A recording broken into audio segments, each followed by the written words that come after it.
BFM Business. Toute l'info éco et business à la mi-journée. 60 minutes business. Stéphane Pedrazzi. La croissance mondiale pourrait atteindre 5,1% cette année, 4% l'an prochain. Le cabinet Euler Hermes vient de mettre à jour ses prévisions macroéconomiques mondiales.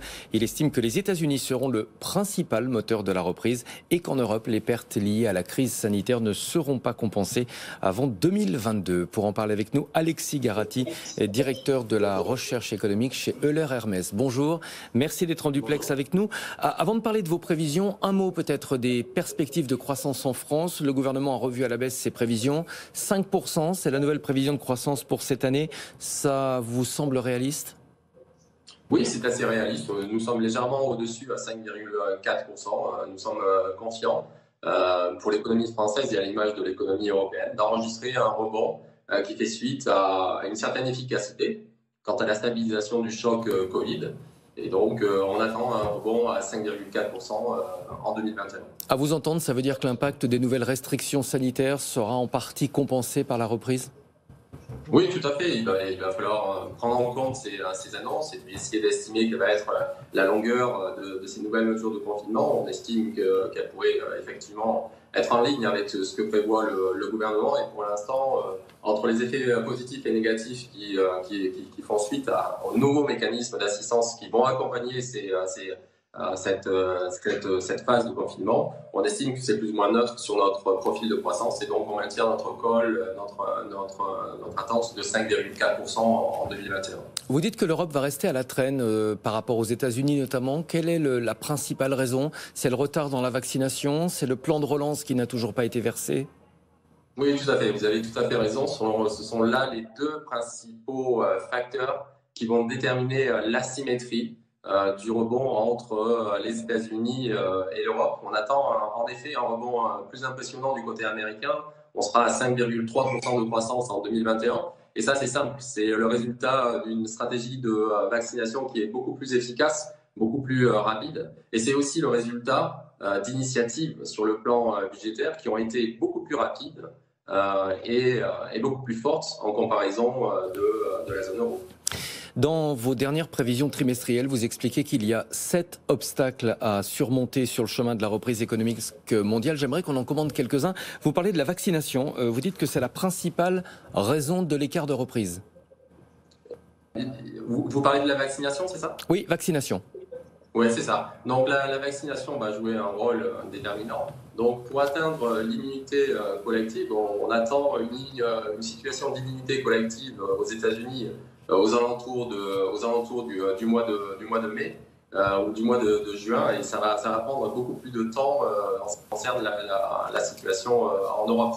Et donc par rapport au programme que la Commission européenne avait fixé sur l'Europe, on a calculé qu'on a accumulé 7 semaines de retard par rapport à cette trajectoire dite optimale de vaccination de la population européenne. On a calculé que ça coûtait 123 milliards en termes de coûts économiques perdus donc pour la zone euro par rapport à cette trajectoire optimale. Et donc ce retard à l'allumage du point de vue de la vaccination va jouer un rôle prépondérant dans ce rebond, disons, plus mesuré de la zone euro vis-à-vis des États-Unis.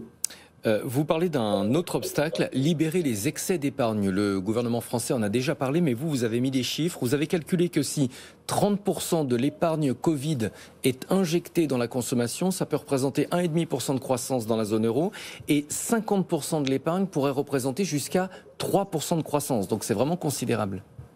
Oui, tout à fait. Et donc, on revient ici sur cette question de la vaccination. Parce que qu'est-ce qui va libérer cette épargne ? C'est un choc positif de confiance.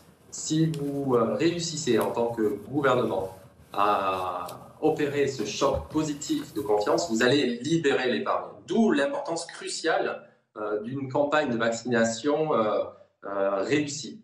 Et donc, étant donné que le mouvement de confiance aux États-Unis va être beaucoup plus fort, on attend un phénomène de résorption de cet excès d'épargne beaucoup plus rapide aux États-Unis vis-à-vis de l'Europe. On a calculé qu'on a accumulé 530 milliards d'excès d'épargne au niveau de la zone euro au cours de l'année 2020. Et on estime qu'à la fin de l'année 2021, on sera encore à 350 milliards d'excès d'épargne. Tandis qu'aux États-Unis, plus de 50% de cet excès d'épargne sera déjà dépensé d'ici la fin de l'année 2020. Donc en termes de boost sur la consommation, ça fait une différence très très importante. Un dernier mot, vous évoquez le risque d'inflation. C'est une véritable menace pour la reprise économique mondiale ? Oui, je dirais que c'est la menace principale. Parce qu'aujourd'hui, on est dans un équilibre, disons, assez fragile, qui consiste avant tout pour les banques centrales à financer le déficit des États. Les États permettent l'absorption du choc Covid grâce à une politique budgétaire très généreuse. Et donc, les déficits et les dettes augmentent à un rythme très important.